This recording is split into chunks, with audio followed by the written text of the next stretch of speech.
El proyecto de reforma laboral enviado al Congreso por el Poder Ejecutivo incluye la conformación de un banco de horas, además de algunas modificaciones tributarias. Para analizar los puntos claves del proyecto nos visita el doctor Guillermo Pérez Crespo, presidente de la Asociación de Abogados y abogado laboralista. Doctor, buenas noches, bienvenido. ¿Qué tal? Buenas noches, gracias. Parecía que con la quita de la cuota sindical se podía llegar a allanar el camino, pero es un poco más complejo.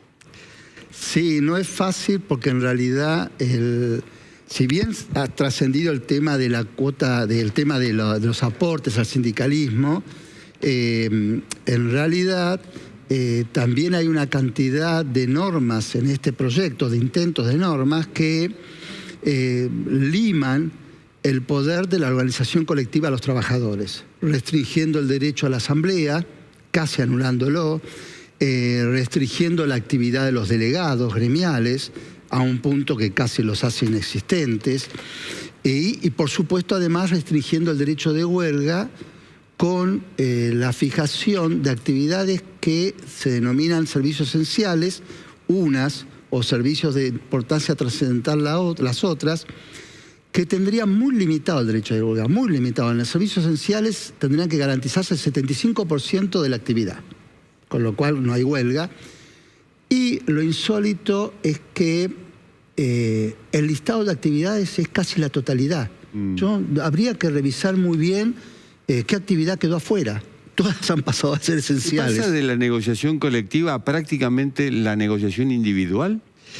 Sí, en algunos aspectos. A ver, por un lado se intenta destruir el régimen de negociación colectiva, permitiendo que prevalezca el convenio de empresa sobre el convenio de actividad, pudiendo ser negociado el convenio de empresa por un sindicato local, con lo cual es un disparate y debilita enormemente la organización de los trabajadores. Pero por otro lado hay una cantidad de normas que aparecen que para poder implementarlas el empleador solo tiene que recurrir a la negociación individual con el trabajador. Y uno sabe que el trabajador no puede decir que no. A ver, vengo y me dice el patrón, mira, yo necesito que trabajes de esta manera a partir de ahora. ¿Te parece bien? ¿Qué le voy a decir? ¿No? Obviamente que no hay equivalencia de poder. Claro. Por ejemplo, eso está en la jornada laboral, donde el empleador puede negociar individualmente la jornada laboral, y es una jornada que nos lleva a más de 100 años atrás.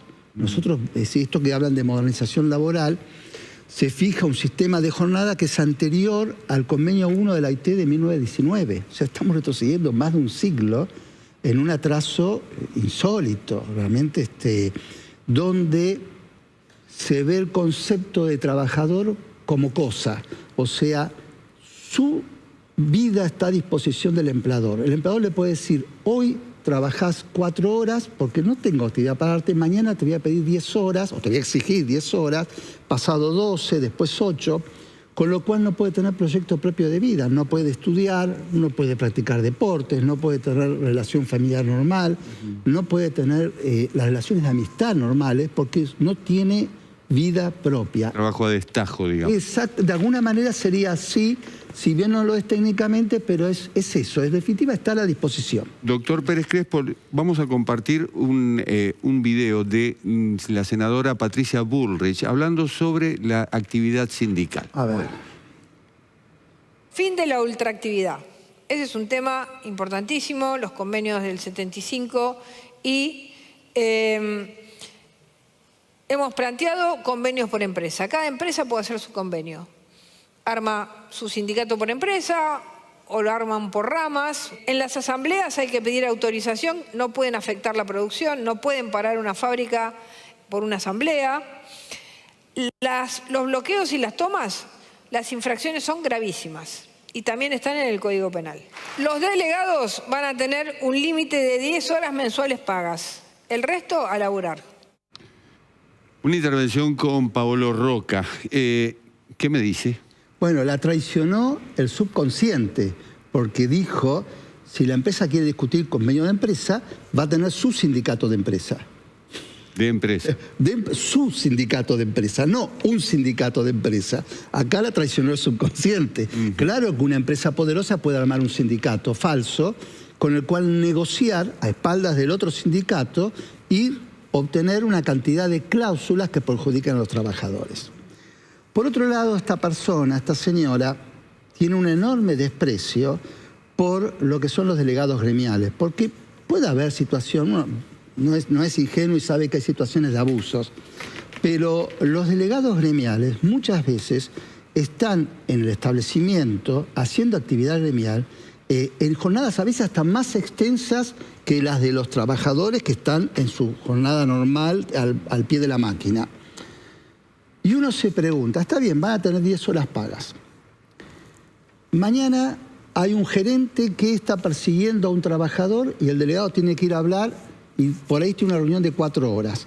Pasado ocurre un accidente, 7 horas y ya tiene 1 hora en exceso. ¿Qué hace? Le dice al compañero, mirá, lo lamento mucho, pero yo no puedo vivir sin salario y te tengo que dejar acá tirado, sin ayudarte, sin aconsejarte, sin asesorarte, porque a mí se me acabaron las 10 horas. Por lo menos el concepto que tiene esta persona de lo que es la actividad del delegado gremial es bastante discutible, por no decir un concepto arbitrario, porque claro, nadie ignora que puede haber delegados que incurran en abusos y todo, pero hay miles de delegados que sacrifican un montón de cuestiones. Yo he conocido delegados que sacrifican su vida familiar. Estamos hablando de delegados. Ahora, sí, hay una percepción de la sociedad en la cual tenemos sindicalistas ricos y trabajadores pobres. Sí. Y sindicatos sobredimensionados en algunos casos que son más poderosos que las propias empresas. Algo tiene que cambiar. Sí, a ver, sí, hay muchas cosas que cambiar. Hay un problema, que la sociedad lo que no ve, porque está invisibilizado, es que también hay empresarios muy ricos, empresarios que viven en una forma ostentosa, con trabajadores pobres y con empresas pobres. Pero la sociedad, porque no se discute, la sociedad no discute qué pasa con los empresarios, es como que no fueran responsables de lo que nos ocurre. Y resulta que esos empresarios, basta ver los nombres de los funcionarios del Ministerio de Economía, los funcionarios del Banco Central, que se van repitiendo todas las décadas, no cambian nunca, Sturzenegger ya pasó por no sé cuántos gobiernos, de distintos signos, y responden a grupos económicos que son los que nos han llevado a un estado de desastre total y son los que impulsan esta ley diciendo que la culpa del problema económico la tienen los trabajadores y los sindicatos. Claro que puede haber sindicalistas ricos, sí, seguro que los hay. Que seguro que los hay. Sí, desde ya. A mí no me toca dar nombres porque yo no soy quien para juzgar, pero todos sabemos que hay irregularidades y que hay abusos también en ese sector. Pero también hay enormes abusos en empresarios que se han enriquecido, por ejemplo, a costa de los subsidios del Estado. Empresas que han vivido de los subsidios del Estado. Pero no solo se discute los subsidios del Estado a los desocupados, a los movimientos sociales, los planes sociales, cuando realmente hay empresas que reciben el equivalente a mucho más que los planes sociales, pero eso no se ve. O sea, acá tenemos un grupo social importante que nos ha llevado todos estos años, que ha conducido a la economía del país con los distintos gobiernos y que nunca aparece como responsable y que es el que impulsa este proyecto de ley acusando a los trabajadores de ser los responsables de los problemas que hay en el país y en la economía. Bueno, hoy tenemos una causa Cuadernos en la cual están declarando empresarios y también están declarando funcionarios corruptos, todos ellos, por supuesto. Sí, por supuesto. Ahora, el proyecto en sí es muy parecido a uno que había o que tenía entre manos la Unión Industrial Argentina. Sí, por supuesto. Sí, son ellos. A ver, en realidad esto viene de arrastre, esto que se llama modernización, es parte de una vieja discusión que lleva, yo diría, más de 50 años. Es decir, desde hace mucho tiempo, que cuando comenzó a cambiar un poco la relación de fuerzas a nivel mundial entre grupos económicos y sindicatos, los grandes grupos económicos empezaron a impulsar un mundo diferente en las relaciones laborales. Y han venido pensando en una jornada laboral absolutamente precarizada. O sea que los trabajadores tienen que trabajar lo que yo quiero y punto. Un salario precarizado. Un salario precarizado, yo voy a decir a quién le pago y cómo le pago, y no en una escala salarial que no estoy dispuesto a aceptar o la voy a aceptar en parte. Un poder en el establecimiento, en el lugar de trabajo, intocable, porque los empresarios se quejan, pero nuestra ley de contrato de trabajo dice en el artículo 64, 65, que todo el poder de dirección y organización lo tiene el empresario y que el trabajador no lo puede discutir.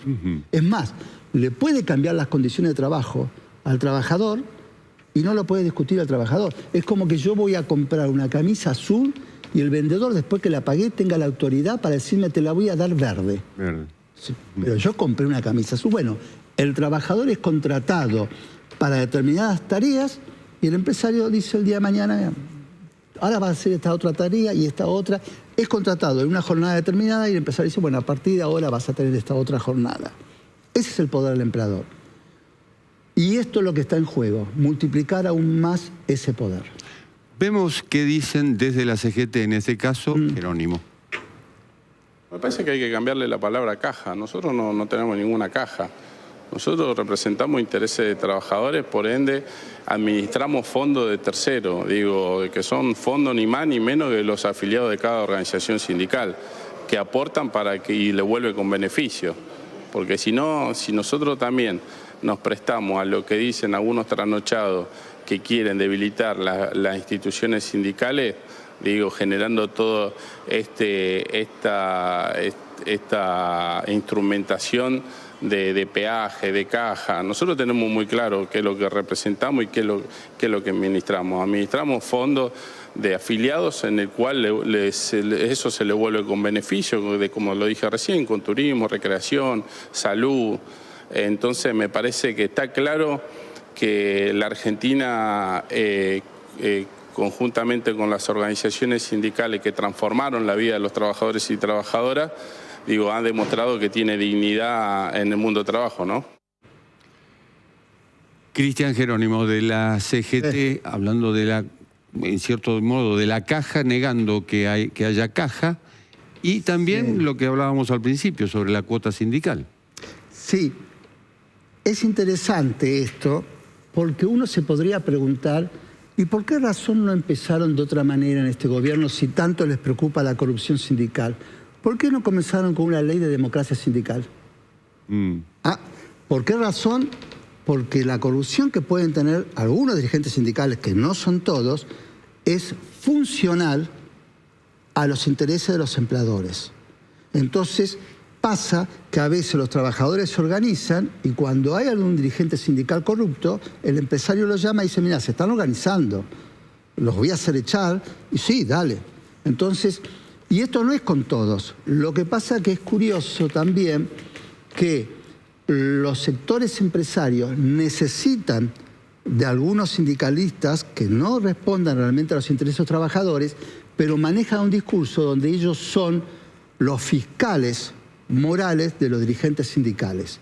Y no todos los dirigentes sindicales son iguales. A mí me ha tocado asesorar sindicatos con dirigentes por los cuales me he sacado el sombrero, ¿no? Y me saco el sombrero y considero que son muy honestos, gente que ha estado 5 o 10 años en el cargo de secretario general y vive de la misma manera que cuando comenzó. Esto es así. Por supuesto que hay un problema, pero es un problema que no se puede solucionar porque cuando se intenta discutir la democracia sindical, los empresarios no quieren. Los empresarios. Los empresarios no quieren que haya democracia sindical. Exactamente. ¿Y por qué es esa contradicción? Habría que preguntar por qué los empresarios gastronómicos pueden hacer lo que hacen con casi la totalidad de los trabajadores gastronómicos en Capital Federal y Gran Buenos Aires en media jornada laboral. Bueno, usted recordará que Barrio Nuevo era aliado de este gobierno apenas asumió. Después quedó eso en agua de borrajas, me imagino. Claro. Entonces, esta es la cuestión. Hay un manejo muy hábil del discurso y esta persona, Bullrich, también está en ese manejo hábil, donde están en la complicidad, pero se separan y ante la población aparecen como fiscales morales.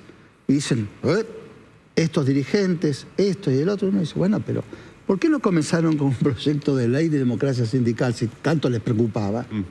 Por supuesto que yo no espero eso de este gobierno. Yo creo que tiene que ser de otro gobierno, de los trabajadores. No lo espero de los empresarios. Otros gobiernos en estos 40 años de democracia y fíjese cómo estamos. Ha sido un problema enorme. Pero bueno, esto tiene que ver con quienes manejan el país. Los dueños del país, que son los grandes grupos económicos, necesitan que no haya una respuesta sindical fuerte. Ahora, doctor Pérez Crespo, ¿cómo se ordena esto?